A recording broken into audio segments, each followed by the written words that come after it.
I never imagined that moving to Maple Ridge Estates in Fairfax County, Virginia, would turn me into someone who checks their electric meter like a paranoid accountant.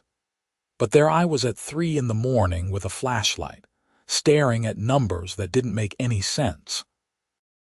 My name is Logan Quinn, and I'm a pretty straightforward guy. I work as an IT consultant, I keep to myself, and I bought my 5-acre property specifically because it had a barn. Not because I had animals or some grand farming dream, but because I restore vintage motorcycles as a hobby and needed the space. The barn was perfect, fully wired with proper electrical outlets, good lighting, and enough room to work on 3 bikes at once.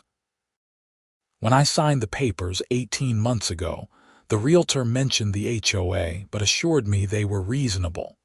That should have been my first warning sign.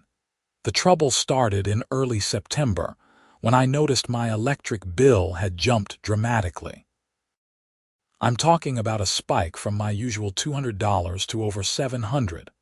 I called the utility company immediately, convinced there was a mistake. The customer service rep, a patient woman named Marie, walked me through my usage patterns.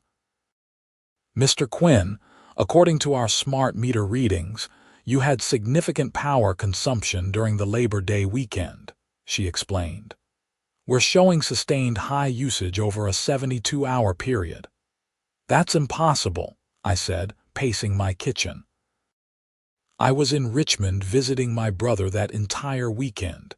The house was empty." "The meter doesn't lie, sir. Perhaps you left something running, an appliance." I mentally cataloged everything in my house. "I don't have anything that would pull that much power."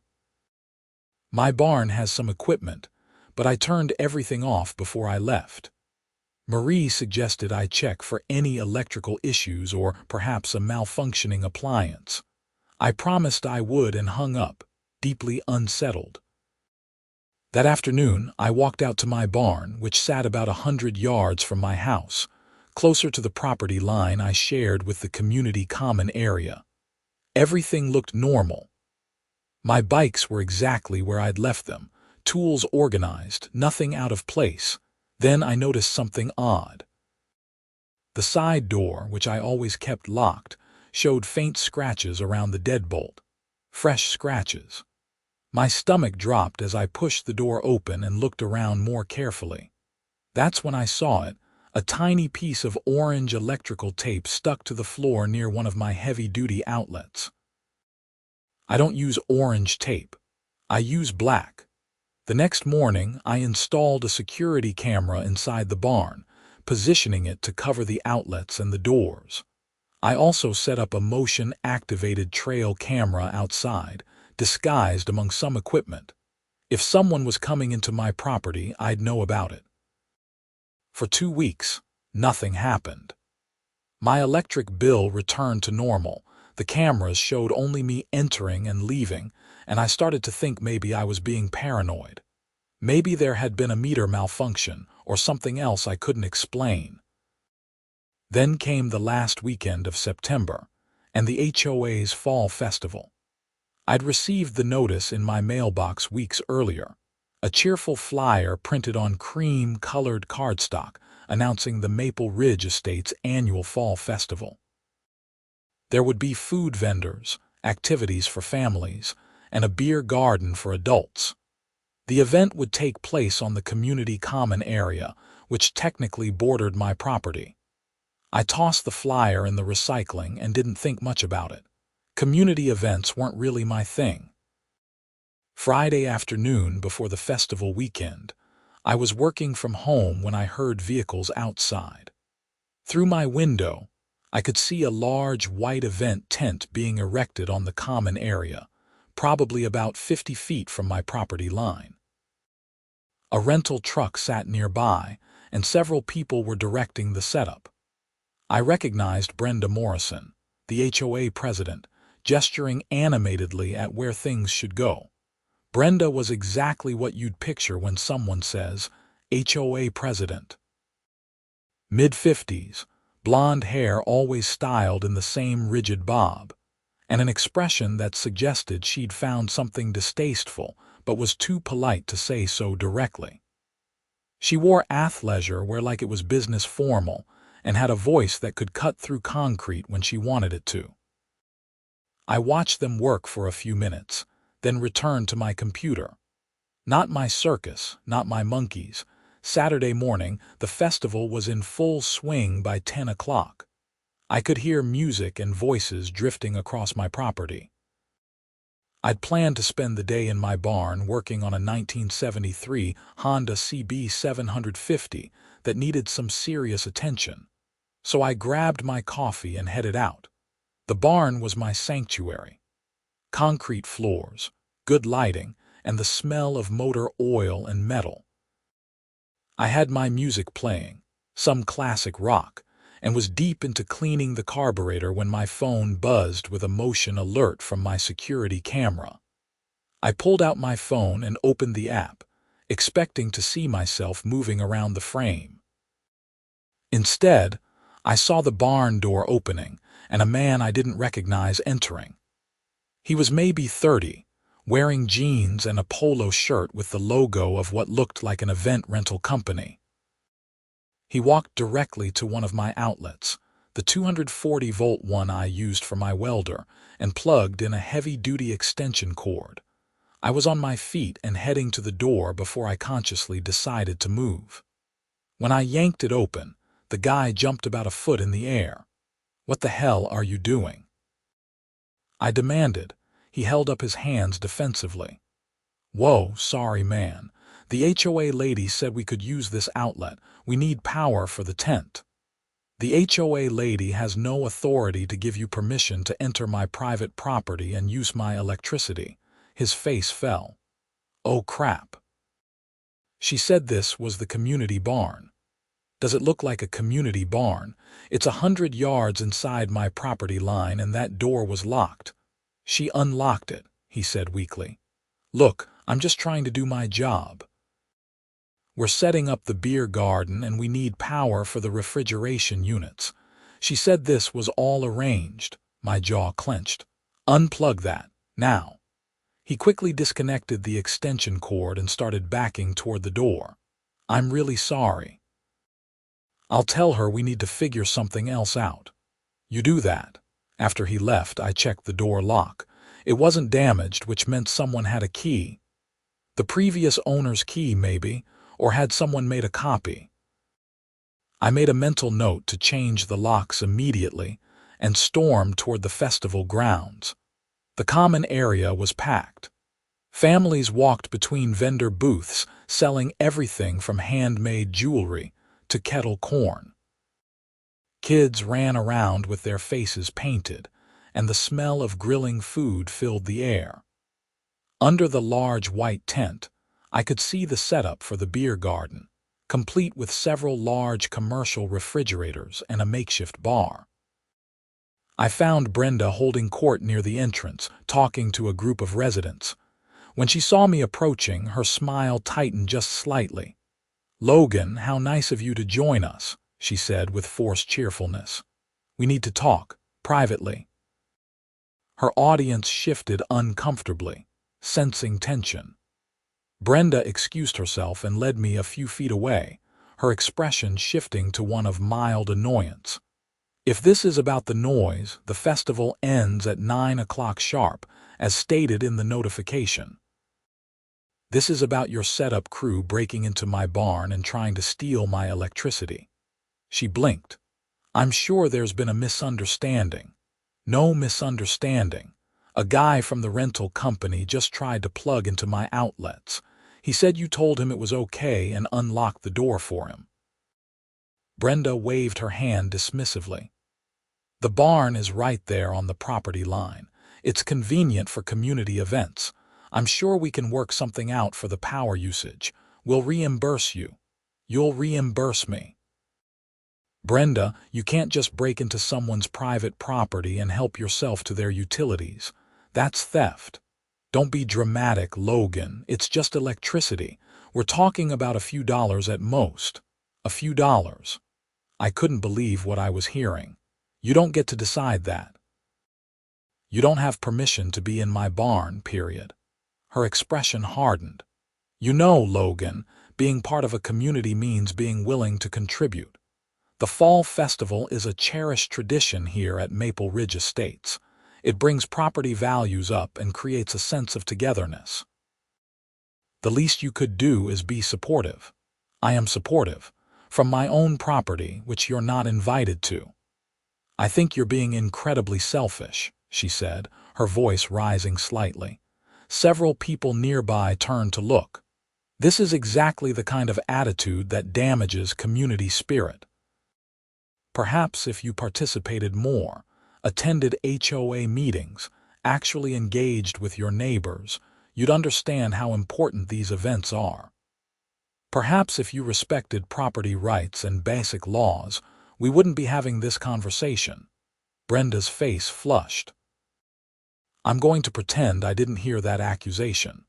Now, if you'll excuse me, I have a festival to manage. She turned on her heel and walked away, leaving me standing there frustrated and angry. I headed back to my barn, changed the locks using a set I had in my workbench, and tried to focus on my motorcycle. But I couldn't shake the feeling that this wasn't over. I was right. Monday morning, I found a letter from the HOA in my mailbox. It was printed on official letterhead and signed by Brenda Morrison in her capacity as HOA president. The letter informed me that I was in violation of community standards for failure to maintain outbuildings in accordance with neighborhood aesthetics, and that my barn required immediate repainting to match approved color schemes. I had 30 days to comply or face daily fines of $100. I'd painted the barn less than a year ago, a nice dark red that matched the traditional barn aesthetic. There was nothing wrong with it. This was retaliation, pure and simple. I called my real estate attorney, Marcus Chen, who I'd used when buying the property. After explaining the situation, he listened quietly. You have the HOA bylaws and covenants, he asked. Somewhere. I got a packet when I closed. Find them and read through the sections on architectural standards and enforcement procedures. HOAs have to follow their own rules. If they're targeting you without following proper procedure, we can fight this.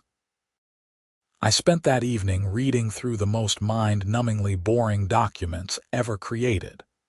The HOA bylaws were 47 pages of dense legalese, but Marcus was right. There were specific procedures.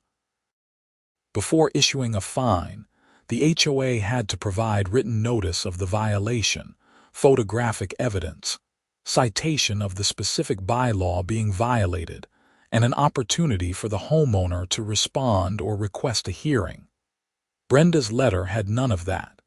It was just a vague accusation and a threat. I drafted a response, citing the relevant sections of the bylaws and requesting a formal hearing if the HOA wished to pursue the matter. I also made it clear that any fines levied without following proper procedure would be contested. I sent it certified mail and copied my attorney. For a few days, things were quiet. Then my October electric bill arrived and my blood ran cold. $1,200. I immediately checked my security cameras. The footage from the festival weekend showed exactly what I'd feared. Friday evening, after I'd left the barn and gone to bed, the side door opened. Brenda Morrison entered, followed by two men carrying heavy-duty extension cords. The timestamp showed 11:47 p.m. They plugged into my outlets, multiple cords running from my barn toward the festival tent. The camera captured them coming and going several times over the weekend, adjusting connections, checking equipment. They'd used a key. And not just for a few minutes. The equipment had been connected for the entire 3-day weekend, running refrigeration units, lights, sound equipment, and who knows what else. I'd caught them. I had video evidence of HOA officers committing utility theft. Tuesday morning, I called the Fairfax County Police non-emergency line and explained the situation. The dispatcher connected me with an officer who took down my information and said someone would follow up. I also called my utility company and disputed the charges, explaining that someone had been stealing electricity from my property. Detective Sarah Palmer showed up at my house Wednesday afternoon. She was in her late 30s, professional and thorough. I showed her the security footage, the electric bills, and explained the timeline of events. "This is pretty cut and dry," she said, watching the video of Brenda and her accomplices. "That's trespassing and utility theft. The value puts it at grand larceny given the amount involved." What happens now? I'll need copies of all this evidence. I'll submit my report and we'll move forward with charges. Given that there are multiple perpetrators and this appears to be somewhat organized, the prosecutor will definitely be interested. The HOA president isn't going to take this well. Detective Palmer gave me a slight smile. I imagine not, but she should have thought about that before she decided to steal from you. Over the next few days, things escalated rapidly. Detective Palmer interviewed me formally, took statements, and collected all my evidence. The police also interviewed the rental company employees, who confirmed that Brenda had told them the barn was community property and they had permission to use the electrical outlets. Thursday evening, I was working in my garage when I saw Brenda marching up my driveway, a piece of paper clutched in her hand. Her face was red and her mouth was set in a thin line. "You called the police on me," she shouted before she even reached me. "You stole my electricity and trespassed on my property, multiple times apparently. This is absurd. I've been served with a warrant for my arrest. Do you know what you've done?" I documented a crime and reported it to the authorities. That's what law-abiding citizens do. It was for a community event. We're not criminals, we're volunteers trying to make this neighborhood better. By breaking the law. Brenda, you can't just take what isn't yours because you've decided it's for a good cause. How did you even get a key to my barn? She hesitated. The previous owner was much more community-minded. He gave the HOA a spare key for emergencies. And you never thought to mention this to me when I bought the property, or to return the key. I didn't think it would be an issue. Alan let us use the barn for storage sometimes, let us plug things in when we needed to. He understood community cooperation. Well, I'm not Alan, and what you did is illegal. You entered my property without permission multiple times and stole utilities worth over $1,000. You also tried to retaliate against me with bogus HOA violations when I stopped you the first time. I want you to drop the charges. No, Logan, please. This could ruin my life. I could go to jail. I have grandchildren. I was just trying to save the HOA money. We have a limited budget for events and the power rental was expensive. So you decided to steal from me instead. How is that better? Tears started forming in her eyes. I made a mistake. I wasn't thinking clearly. Please, I'll pay you back every penny. I'll resign from the HOA board. Just drop the charges. For a moment, I almost felt bad. She looked genuinely distraught. But then I remembered her dismissive attitude when I'd confronted her at the festival, her retaliatory letter, her complete lack of remorse until she faced actual consequences. Brenda, I'm not the one pressing charges. The state is. Once I reported the crime and provided evidence, it's out of my hands. Even if I wanted to drop it, which I don't, the prosecutor makes that decision.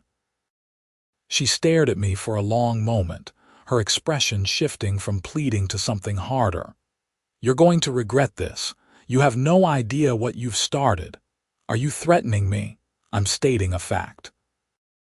You think you can just move into an established community and disrespect our traditions and leadership without consequences. You're going to find yourself very isolated here, Logan. Get off my property. She left, but her words stuck with me. I knew how HOAs could make life difficult for residents they didn't like.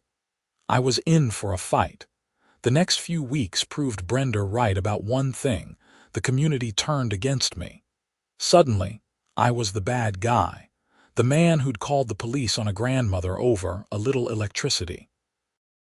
Never mind that she'd committed a crime. Never mind that she'd trespassed and stolen from me repeatedly. In the court of neighborhood opinion, I was a snitch and a troublemaker. I started receiving anonymous letters in my mailbox. Some called me names, others urged me to move, a few contained thinly veiled threats. My trash cans were knocked over twice. Someone egged my truck. It was juvenile and infuriating, but I documented everything and installed more cameras. The HOA, now under the leadership of Vice President Kenneth Hartley, ramped up their harassment. I received notices for my grass being a quarter-inch too long. My mailbox was supposedly the wrong shade of black. A decoration on my porch was not in keeping with community standards. Each violation came with threats of fines. I fought every single one, submitting detailed responses with photographs and citations of the bylaws. My attorney sent a stern letter warning the HOA about retaliatory actions and harassment. But it was exhausting. In November, the case moved forward. Brenda Morrison was formally charged with grand larceny and trespassing. The two HOA board members who'd helped her, Kenneth Hartley and a woman named Patricia Young, were charged as accessories. The story made the local news, and suddenly, my phone was ringing with reporters wanting comments. I declined all interviews, but the story ran anyway. HOA president charged with stealing electricity for festival read the headline in the Fairfax Times. The article detailed the charges and included my electric bills as evidence. It also mentioned the retaliatory violations the HOA had sent me. Public opinion started to shift. Online forums and neighborhood social media groups began discussing HOA overreach and abuse of power. People shared their own stories of HOA harassment and unreasonable rules. Brenda Morrison became a symbol of everything people hated about HOAs. Her attorney reached out to my attorney in December, proposing a settlement. Brenda would plead guilty to a reduced charge, pay full restitution including court costs, resign from the HOA board, and agree to stay away from my property. In exchange, the prosecutor would recommend minimal jail time, possibly just probation. I agreed to the terms, not because I felt sorry for Brenda, but because I wanted this chapter closed. The settlement was finalized before Christmas. Brenda pleaded guilty to misdemeanor theft and trespassing, was sentenced to 1-year probation, 300 hours of community service, and ordered to pay me $2,500 in restitution to cover the stolen electricity, my attorney fees, and the cost of additional security measures. Kenneth Hartley and Patricia Young received similar sentences. All three were permanently barred from serving on the HOA board. The Maple Ridge Estates HOA held an emergency election in January. The new board president, a reasonable guy named Tom Rodriguez who lived 3 streets over, reached out to me personally. "I want to apologize on behalf of the HOA," he said when he came to my door. "What happened to you was wrong on every level. The previous board abused their authority and violated your rights. That's not what an HOA should be about. I appreciate that. We're implementing new policies to ensure this kind of thing never happens again. Increased financial oversight, term limits for board positions, and a clearer appeals process for residents. I'd like to invite you to participate if you're interested. Your perspective would be valuable." I considered it. Part of me wanted nothing to do with the HOA ever again. But another part recognized that change required participation. "I'll think about it. That's all I ask." Tom was true to his word. The new board was transparent and reasonable. They rescinded all the bogus violations against me and actually apologized in writing. They also implemented policies requiring board approval for any community events and strict accounting for expenses. February brought an unexpected development. I received a call from a woman named Jennifer Garcia, an attorney representing 6 other residents in the neighborhood who'd been researching their own electric bills after my case made news. "Mr. Quinn, I think you might want to hear this," she said. "We have reason to believe that your situation wasn't isolated. We've found evidence that the former HOA board was systematically stealing utilities from multiple residents for several years." She explained that by comparing electric bills with event dates and interviewing former vendors, they discovered a pattern. Any resident with property near the common areas had suspicious spikes in their utility bills during HOA events. Some dated back 5 years. "They were rotating whose electricity they stole," Jennifer said, "probably thinking no one would notice if they spread it around, but it adds up to tens of thousands of dollars over time. That's insane. It's criminal enterprise. I'm building a class action lawsuit, and we're also reporting this to the police for additional criminal charges. Would you be willing to serve as a lead plaintiff?" "Absolutely." The case expanded dramatically. Detective Palmer reopened the investigation with this new information. They discovered that the previous HOA board had been embezzling from the association's budget while offsetting their expensive events by stealing utilities from residents. The money they saved went into their own pockets through various schemes: fake vendor invoices, inflated service contracts, and outright cash withdrawals. By March, Brenda Morrison was facing additional charges of embezzlement and organized fraud. Kenneth Hartley and Patricia Young were also charged. The investigation revealed they'd stolen over $80,000 from the HOA and residents over a 4-year period. The preliminary hearings were intense. I attended several, watching as the evidence piled up. Bank records, email communications, testimony from vendors who'd been pressured to inflate invoices and kick back money. It was far worse than anyone had imagined. The 3 former board members tried to blame each other. Brenda claimed Kenneth had masterminded the financial schemes. Kenneth said Patricia had handled the books and he'd been unaware. Patricia insisted Brenda had pressured her into cooking the numbers. The prosecutor wasn't buying any of it. In May, unable to face trial, all 3 accepted plea deals. Brenda Morrison pleaded guilty to grand larceny, embezzlement, and fraud. She was sentenced to 4 years in state prison with the possibility of parole after 2. She was also ordered to pay full restitution to all victims, which would probably take the rest of her life given the amounts involved. Kenneth Hartley received 3 years. Patricia Young received 2 years plus probation. The civil lawsuit proceeded separately. Jennifer Garcia was brilliant, and by August, we'd reached a settlement with the HOA's insurance company.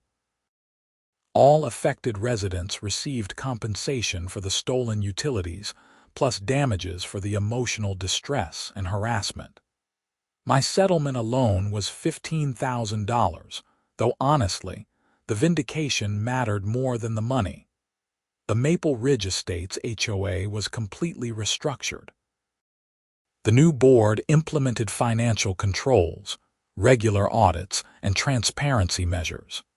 They even amended the bylaws to make it easier for residents to challenge board decisions and to impose strict term limits.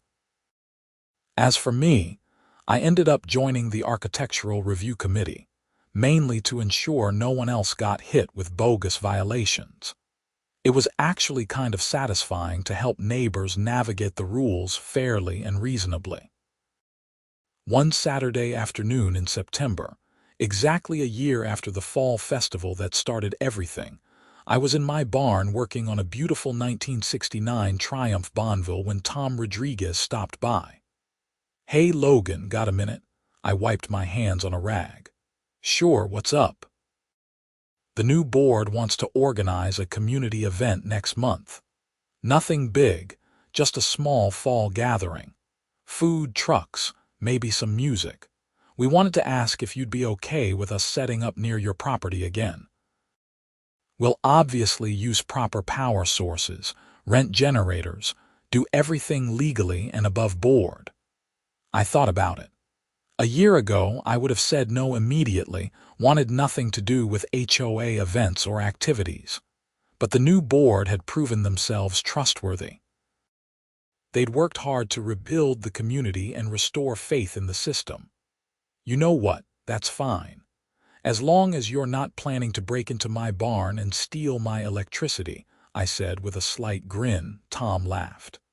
"I promise, that's not on the agenda. We learned our lesson the hard way. Then we're good." The October community gathering was exactly what it should have been. Low-key, fun, and properly organized. They had generators for power, proper permits, and everything wrapped up at a reasonable hour. Several neighbors stopped by to chat with me, apologizing for how they'd treated me during the investigation. I accepted their apologies, understanding that people had been manipulated by Brenda's version of events. Standing there with a beer in my hand, watching kids play cornhole and families enjoy the mild autumn evening, I felt something I hadn't felt since moving to Maple Ridge Estates. I felt like I was part of a community. My phone buzzed with an email notification. It was from the utility company, my October bill. $187, perfectly normal. I smiled and slipped the phone back into my pocket. Later that evening, after the gathering had wrapped up and everyone had gone home, I walked back to my barn. The sun was setting, painting the sky in shades of orange and purple. Inside, my motorcycles gleamed under the overhead lights, each one a project in progress, a labor of love. I thought about everything that had happened over the past year. The anger, the frustration, the legal battles, the stress. But also the justice, the vindication, and ultimately, the positive change that had come from standing up for what was right. Someone once told me that the price of peace is eternal vigilance. I'd learned that lesson the hard way. But I'd also learned that sometimes fighting back, even when it's uncomfortable, even when it makes you unpopular, is the only way to create real change. I locked up the barn, using the new high-security locks I'd installed, and headed back to my house. Tomorrow I'd start work on the Triumph's engine, and I was meeting with a new client about an IT security consultation. Life was getting back to normal, or at least a new version of normal. As I walked across my property in the gathering darkness, I made a mental note to check my security cameras in the morning, just to be safe. Old habits die hard, and I'd learned that vigilance was the price of protecting what was mine. But for now, I was content. Justice had been served, the criminals were paying for their crimes, and my community was healing. That was enough. The nighttime sounds of Virginia filled the air around me as crickets sang and a distant dog barked. Somewhere in the neighborhood, someone was playing music, drifting through the evening air. It sounded like celebration, like hope, like a community that had survived its own corruption and come out stronger on the other side. I climbed my porch steps and paused at the door, looking back across my property toward where the festival had been held. The common area was dark now, empty, peaceful. No illicit extension cords snaking across the grass. No HOA president breaking into my barn under cover of darkness. Just quiet suburban normalcy, which suddenly seemed like a precious thing. Inside my house, I made dinner and settled in to watch some television. My mind wandered back to that first electric bill, the one that had started this whole mess. $700 that shouldn't have been there. If I hadn't been vigilant, if I hadn't investigated, how long would it have gone on? How much more would Brenda and her cronies have stolen, not just from me but from dozens of other residents? The thought was sobering. Evil flourishes when good people look the other way, or something like that. I'd read that quote somewhere, and it seemed appropriate. Over the following months, life in Maple Ridge Estates continued to improve. The new HOA board proved competent and fair. They actually reduced dues slightly after discovering that the previous board had been padding the budget to cover their theft. They also established a reserve fund for community improvements and published detailed financial statements quarterly. I became more involved than I ever thought I would. The Architectural Review Committee met monthly, and I found I actually enjoyed helping neighbors with their projects and questions. It turned out that most HOA rules, when applied fairly and reasonably, actually did help maintain property values and community standards. The problem had never been the rules themselves, but the people abusing their power to enforce them selectively and use them as weapons.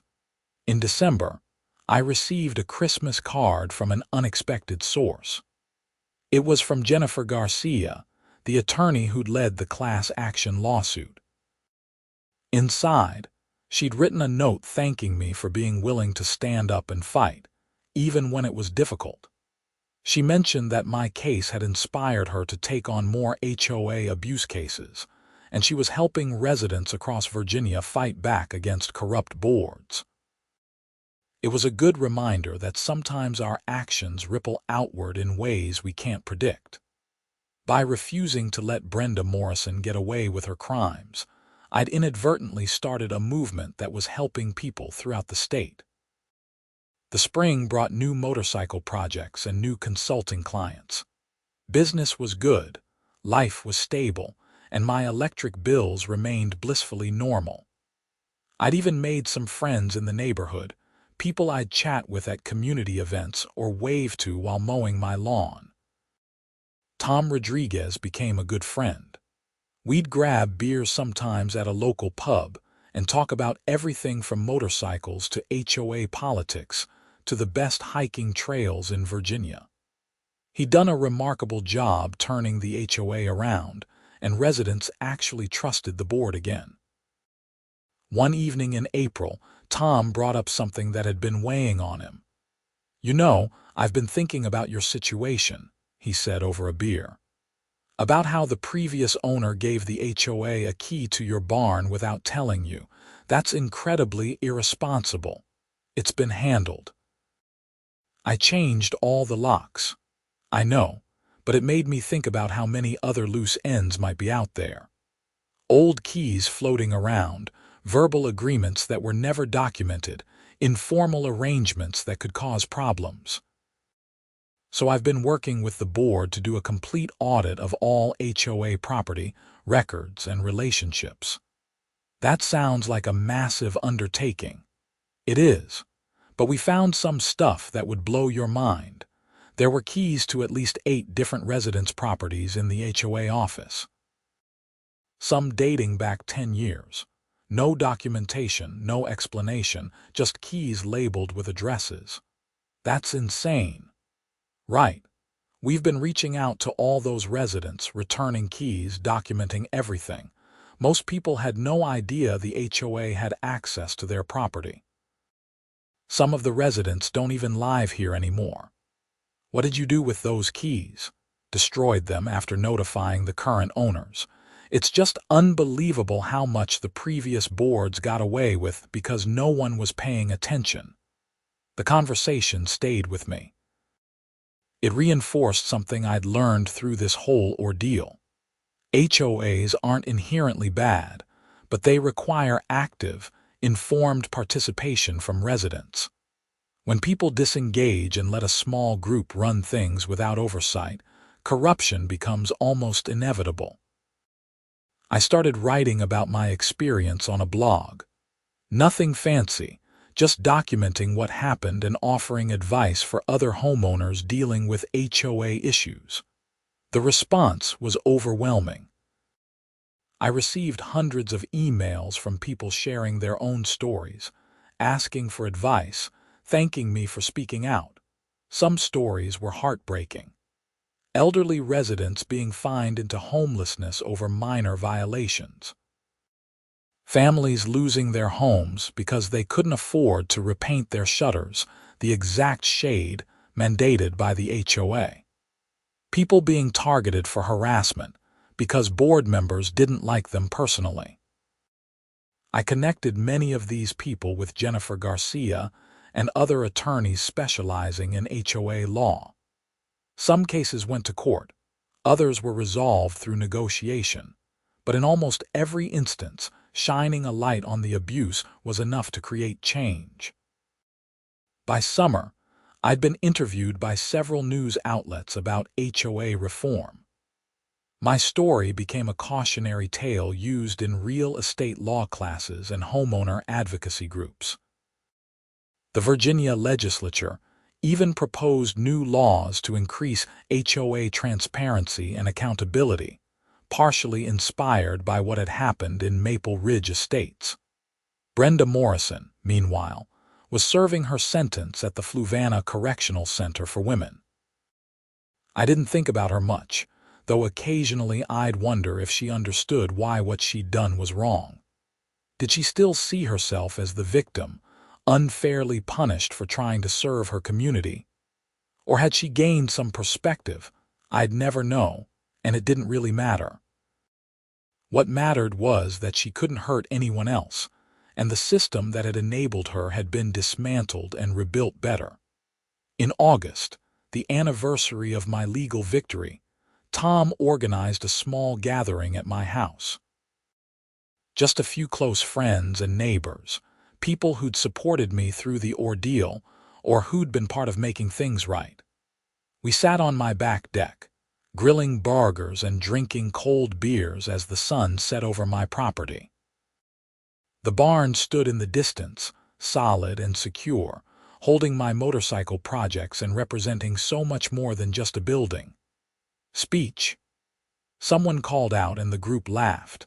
I stood up, beer in hand, and looked around at the faces of people who'd become important to me. A year ago, I was the most unpopular guy in this neighborhood, I began.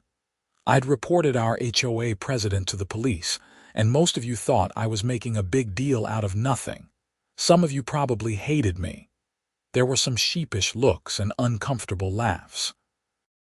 But here's what I learned through all of this. Standing up for what's right is rarely popular in the moment. It's uncomfortable, it's stressful, and sometimes it makes you the bad guy in other people's stories. But it's necessary.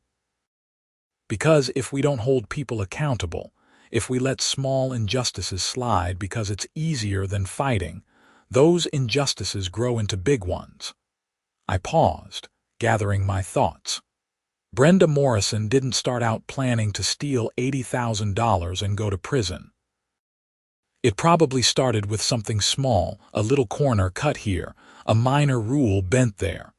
And when no one called her out, when no one said that's not right, it escalated. That's how corruption works. It's incremental. Tom raised his beer. So here's to calling out the bullshit, even when it's hard. I'll drink to that, I said, and we all did. The conversation flowed into the evening, covering everything from neighborhood gossip to national politics, to someone's disastrous attempt at remodeling their kitchen. It was normal, comfortable, the kind of evening you have with people you trust. As people started heading home around 10, Tom hung back to help me clean up. "You made a real difference, you know," he said as we collected empty bottles. Not just here in Maple Ridge, but beyond. That legislation I mentioned, it's moving forward. They're calling it the Homeowner Protection Act.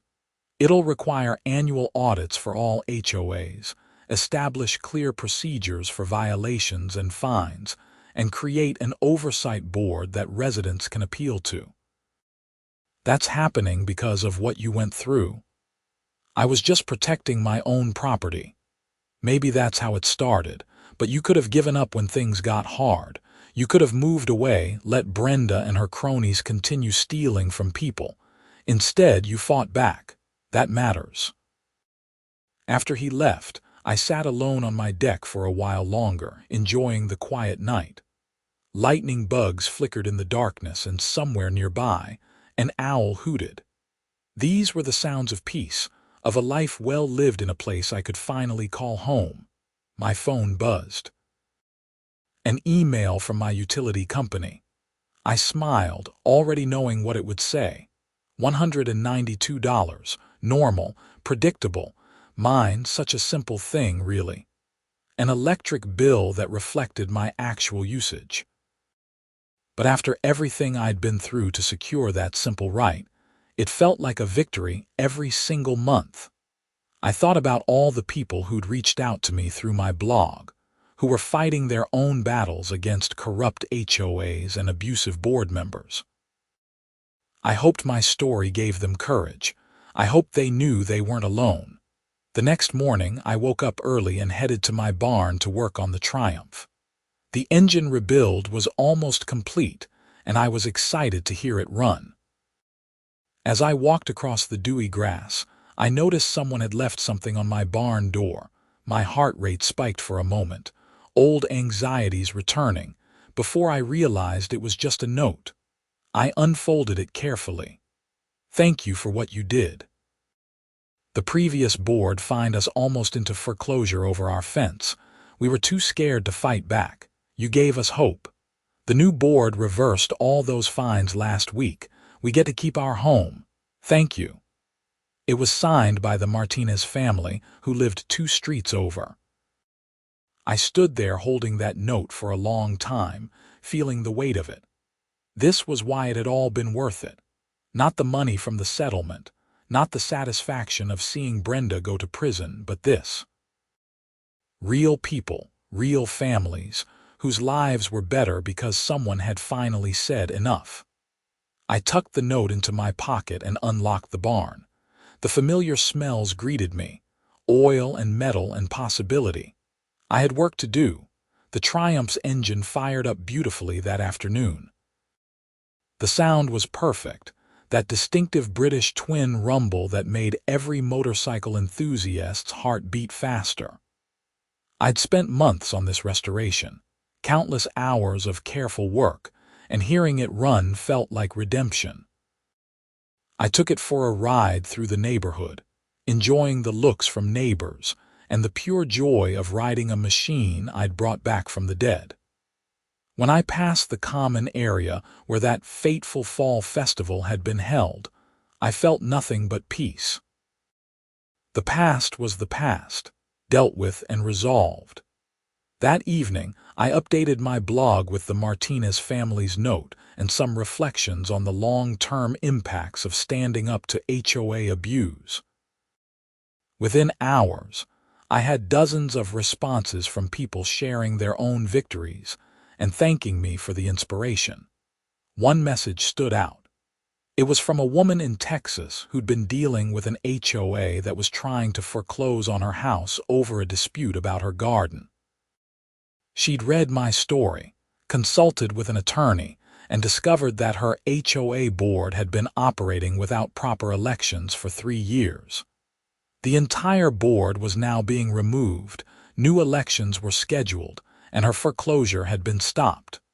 "You saved my home," she wrote. "I can't thank you enough." These messages kept me going, reminded me that the fight had been worth it. Not just my fight, but the ongoing fight that so many homeowners face against petty tyrants hiding behind HOA bylaws. As autumn approached again, marking 2 years since the original incident, I found myself in a place I never expected to be. Content. Engaged with my community. Actually looking forward to HOA meetings because they were productive and transparent. The second annual fall festival under the new board was a success. Proper planning, proper budgeting, proper power sources. No stolen electricity, no trespassing, no corruption. Just neighbors gathering together to celebrate the season and enjoy each other's company.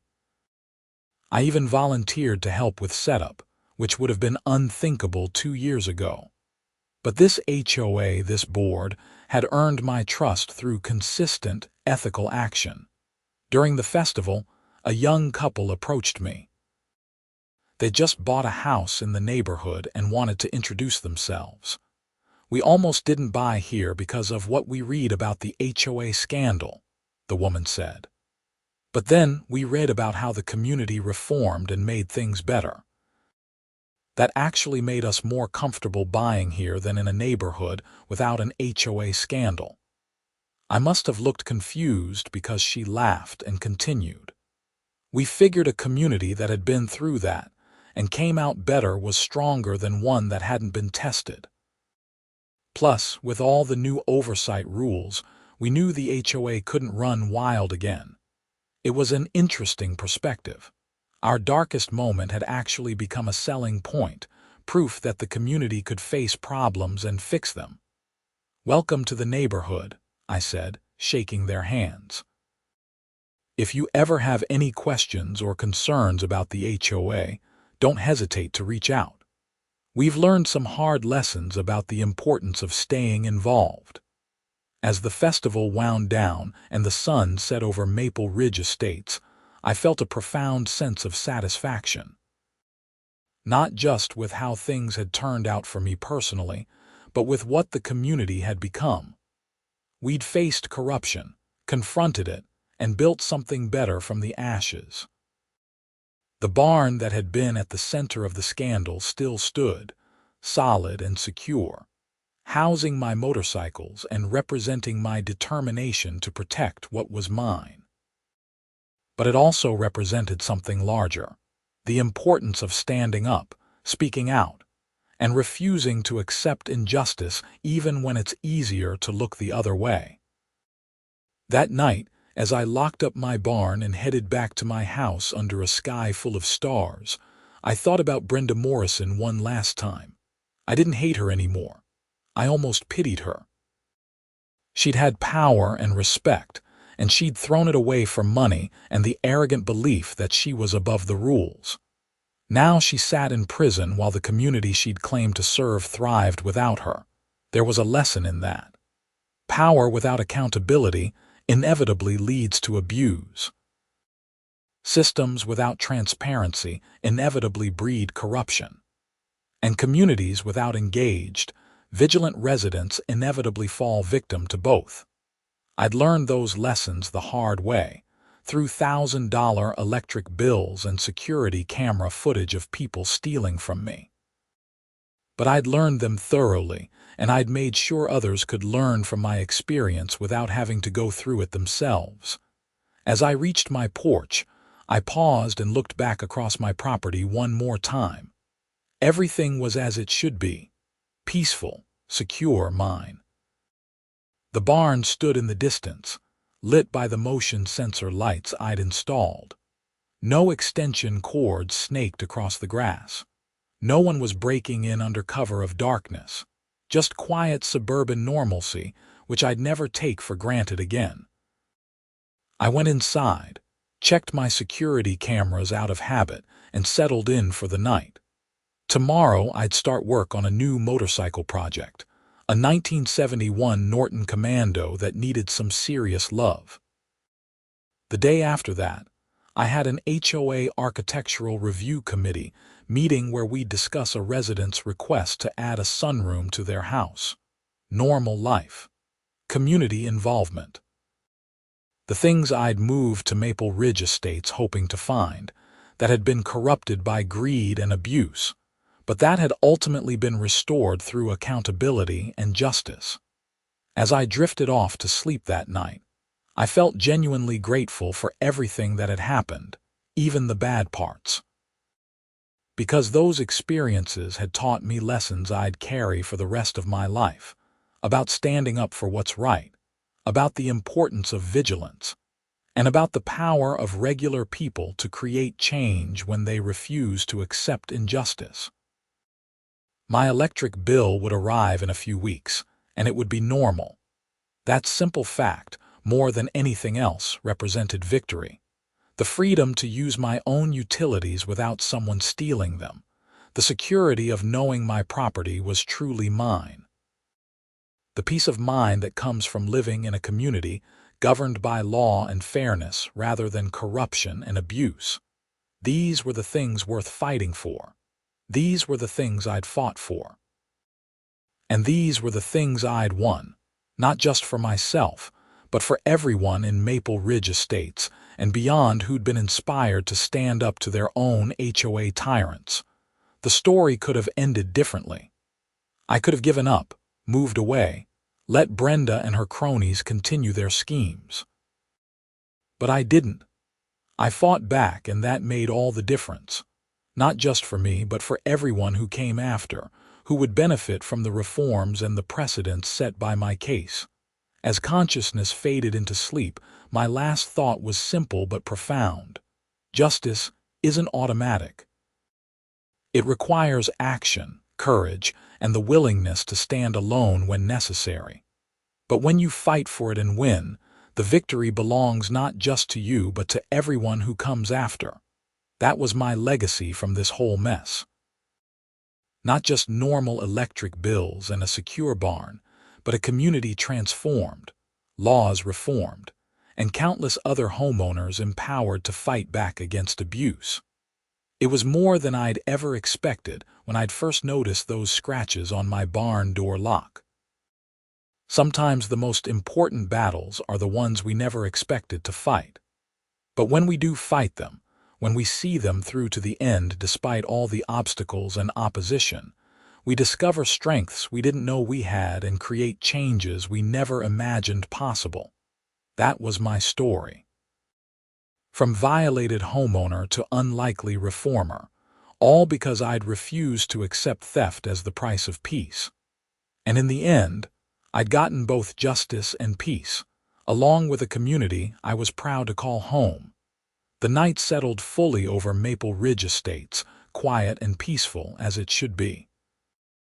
Somewhere in the darkness, my barn stood guard over my motorcycle collection, secure and mine. My house protected me as I slept, powered by electricity that I paid for and that no one was stealing. Simple things, really. Basic rights that should be guaranteed. But rights that I'd had to fight for and in fighting had helped secure for so many others. That was enough. That was everything. And as sleep finally claimed me, I smiled, content in the knowledge that tomorrow would bring new projects, new challenges, and new opportunities to make my community even better than it had become. The fight was over. Justice had been served. And life, finally, was exactly as it should be.